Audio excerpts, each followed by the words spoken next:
परभणी, नांदेड, हिंगोली हे 3 मतदारसंघ जे आहेत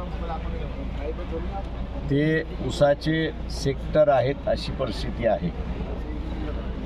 इचलकरंजीच्या जाहीर सभेमध्ये आम्ही असं म्हणालो होतो पक्षाच्या वतीने की इथेनॉल याचं बंदी उठली आणि त्याच्या फॅक्टऱ्या निघाल्या तर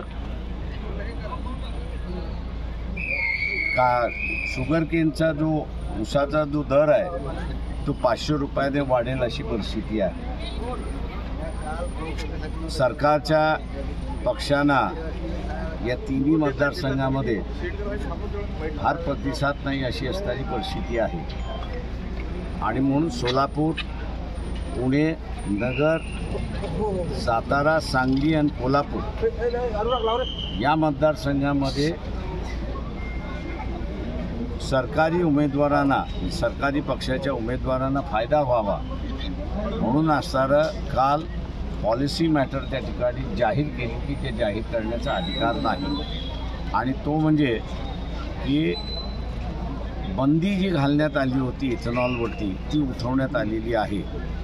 इलेक्शन कमिशन याच्याकडे सिरियसली बघणार आहे की नाही हा महत्त्वाचा आहे। आम्ही असारा मानतोय की हा वंचित बहुजन आघाडीचा विजय आहे आणि त्या